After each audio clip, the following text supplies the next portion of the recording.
Magandang araw mga boss, hindi mailabas ni customer itong sasakyan niya dahil nga sa bigla daw lumubog itong brake pedal niya.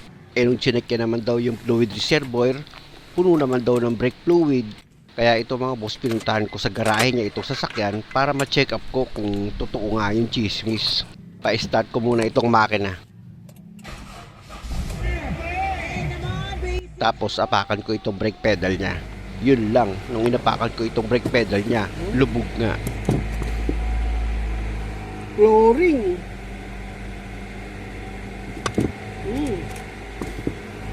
Ayon kay customer, hindi naman daw ito nagbabas ng brake fluid. Wala naman daw tulo ng brake fluid dito sa apat na preno niya sa gulong.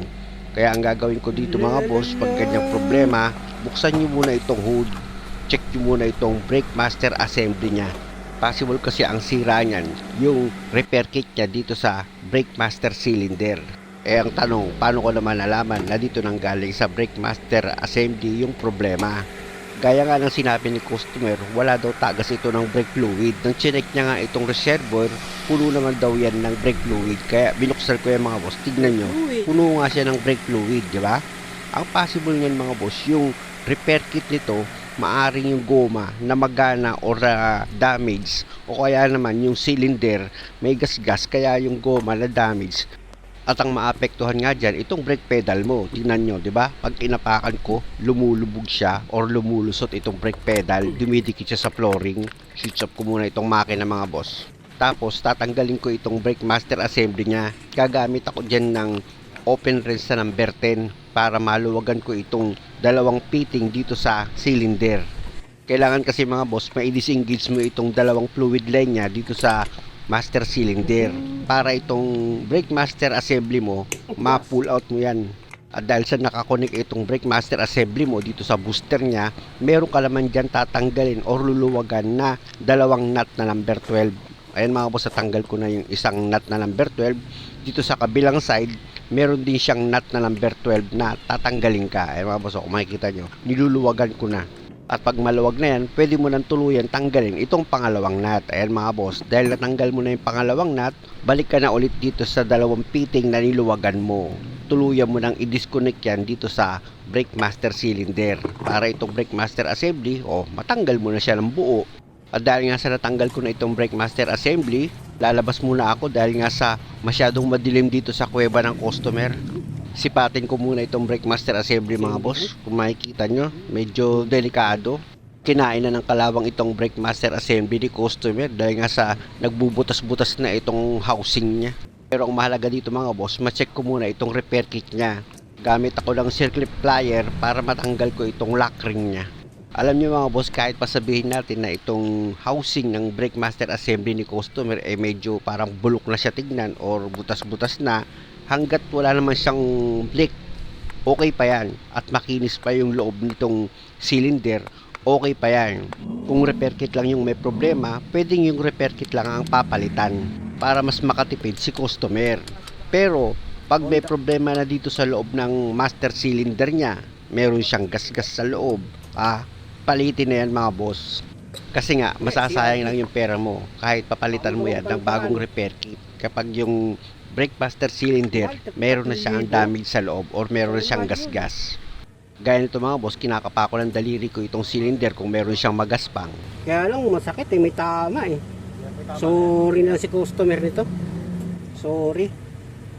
Wala Kung wala sanang tama, gagawa ko to ng paraan.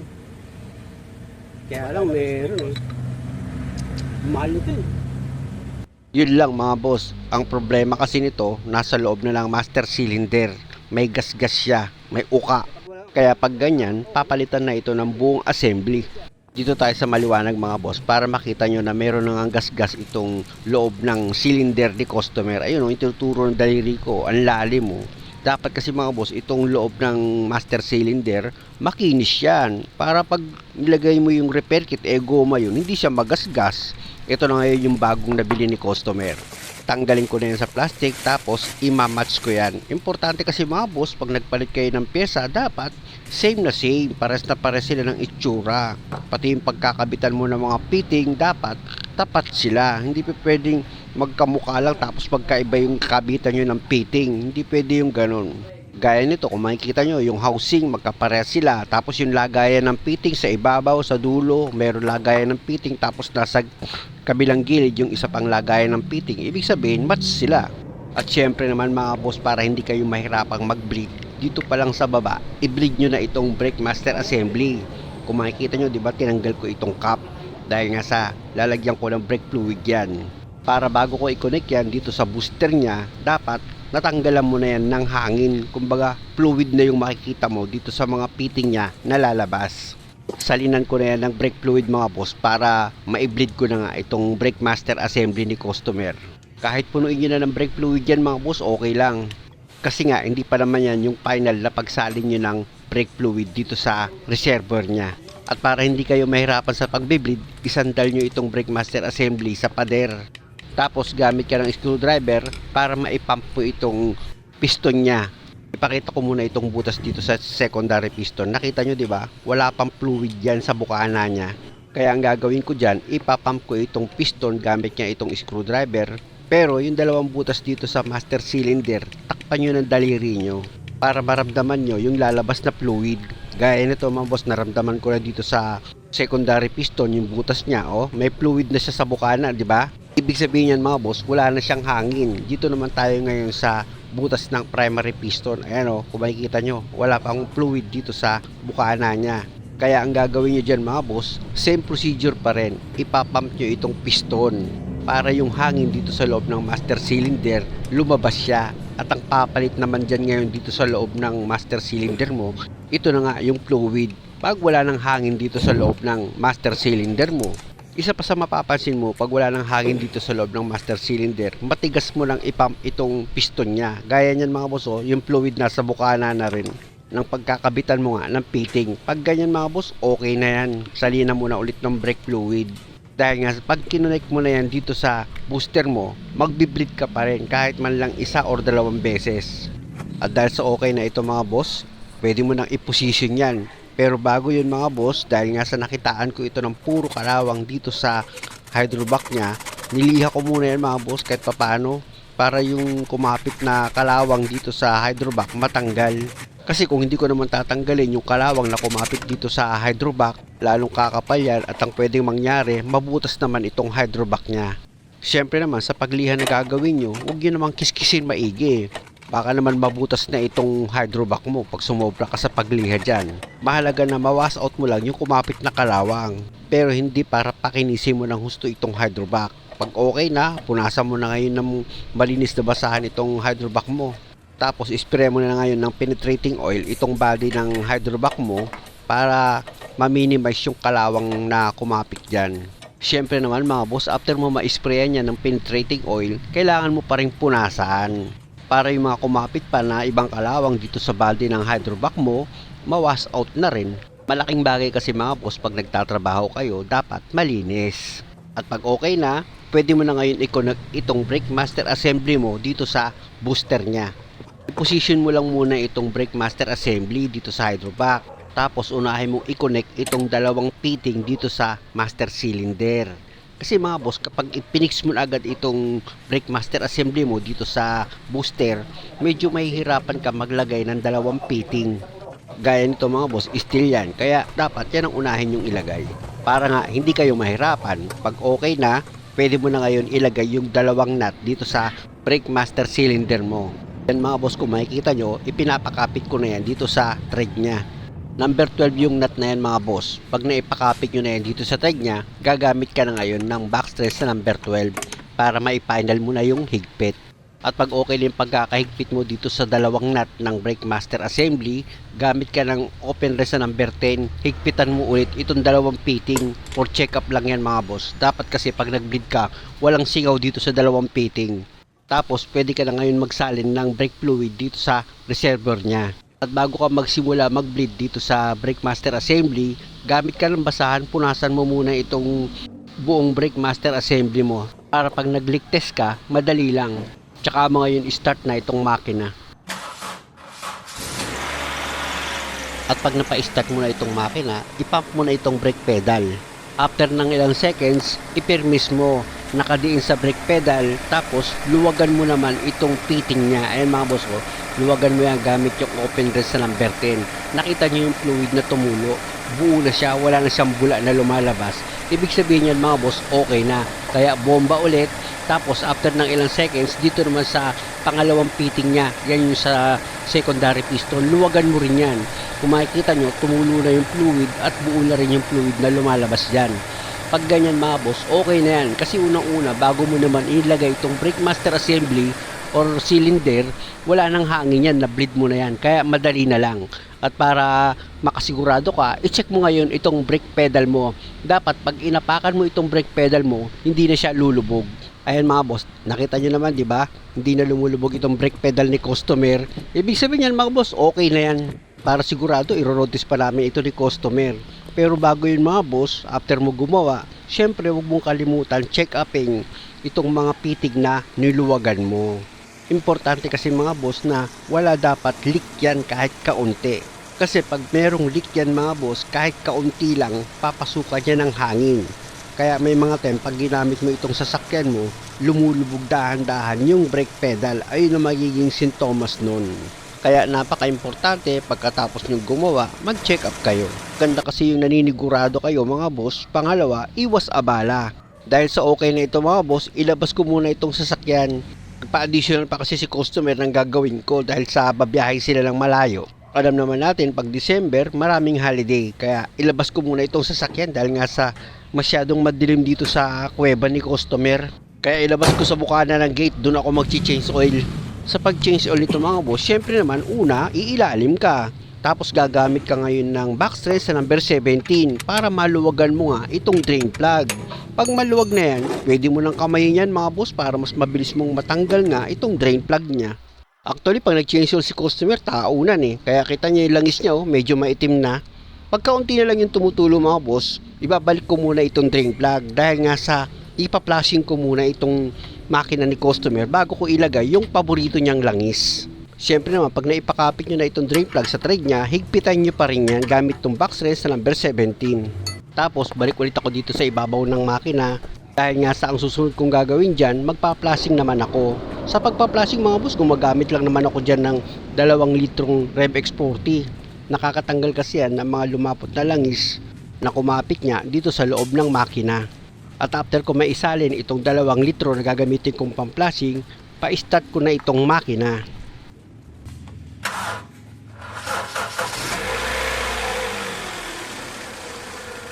Pag napa-start nyo na itong makina, hayaan nyo lang siyang naka-idle ng 5 minutes. Wala kayong ibang gagawin, hindi nyo yan kailangan i-revolusyon, basta't hintayin nyo lang na makonsume nyo yung 5 minutes, tapos pwede nyo lang switch off itong makina. Gaya nito mga boss, naka 5 minutes na siya na naka-start itong makina, kaya switch off ko na yan. Tapos balik ka na ulit dito sa ilalim ng sasakyan mo para ma-drain mo ulit yung langis na ginamit mong pang-flashing. Sa pagluwag naman ng drain plug, gagamit ka ulit dyan siyempre ng backstress sa number 17. Ayan mga boss, kung makikita nyo, diba? Ayan niluwagan ko na siya. At pag maluwag na yan at kaya ng pihitin ng kamay mo, kamayin mo na para mas mabilis mong matanggal itong drain plug. Kita nyo naman mga boss, kaya napaka-importante na nagpa-flashing kayo ng makina bago nyo ilagay yung paborito nyong langis. Kita nyo, medyo maitim pa rin yung langis ni customer. Kung hindi ko yan ipa-flashing, di wala rin kwenta yung pag-change oil. Sasabihin na naman sa akin ng kuripot, ang gastos-gastos mo mag-change oil. Boss, hindi ka kasali dito. Tingnan mo yung langis, ang itim. Sinasabi ko lang naman ito sa may gustong mag-flashing. Pero sa katulad mo na negative mag-isip sa kapwa, hindi ka kasali. Huwag mo kasing isinadamay yung sarili mo dito. Kasi itong ginagawa kong pagpa-flashing, ilang beses ko na yung napatunayan na mas malinis talaga kapag flashing mo itong makina mo bago ka maglagay ng paborito mong langis. Tanggalin ko na itong oil filter mga boss gamit itong oil filter rinse. Pag nilagay nyo itong oil filter rinse nyo, luwagan nyo yung pakaliwa. Pag maluwag na, pwede nyo na ngayong kamayin sa pagtanggal itong oil filter nyo. Para nga mapalitan nyo na yan ng bagong oil filter. Pag natanggal nyo na yung lumang oil filter, punasan nyo muna itong base ng paglalagyan nyo ng bagong oil filter. Dapat malinis yan mga boss. Tapos ito na ngayon yung bagong oil filter, ilagay ko na yan. Siyempre naman dapat itong bagong oil filter mga boss, yung o-ring yan, pinahiran nyo ng langis. Para pag hinigpitan nyo nga itong bagong oil filter, hindi mapilipit yung o-ring niya. Sa paghigpit ng bagong oil filter mga boss, kinamay ko lang yan. Pero pag hindi nyo kaya gamit yung kamay nyo para higpitan nga itong oil filter, pwede kayong gumamit ng oil filter wrench. Dito na ulit ako sa ilalim ng sasakyan mga boss dahil nga sa ilalagay ko naman dito yung drain plug niya. Siyempre pinunasan ko muna yan tapos ipinakapit ko na ngayon itong drain plug niya. Tsaka ako ngayong gamitan niya ng backstretch number 17 para mai-final ko na yung higpit. At pag okay na, ipakita ko ulit sa inyo itong ginamit kong pang flashing dito nga sa makina ni customer. Ayan mga boss, tingnan nyo, itim na itim pa rin siya. At ito namang hinila ko, yan yung lumang oil filter na pinalitan. At dahil nga sa okay na ito mga boss, pwede na akong magsali ng langis. May nakaready si customer na 1 gallon. Siyempre naman, para hindi ako sumobra, pwede naman wag ko muna isalin lahat yan. Tapos, sukatin ko na lang ulit mamaya yung langis. After kong mapaandar nga itong makina ni customer. Kung makikita nyo, after ko bunutin itong dipstick, pinunasan ko yan. Tapos ibinalik ko ulit siya sa dati niyang position, tsaka ako hinila. So far, naka-level naman na itong langis ni customer dito sa dipstick. Nasa pangalawang tuldok na siya. Kaya ibalik ko na ulit itong dipstick niya sa dati niyang position. Para isunod ko naman sa ilalagay dyan itong engine cap niya. Tsaka ako ngayon pa-start itong makina. At dahil sa okay na ito mga boss, tapos dumating na rin si customer, pwede na ngayon kaming mag-road test. Oh, yung helmet. Palipat mo na helmet ko. Ha? Palipat mo na.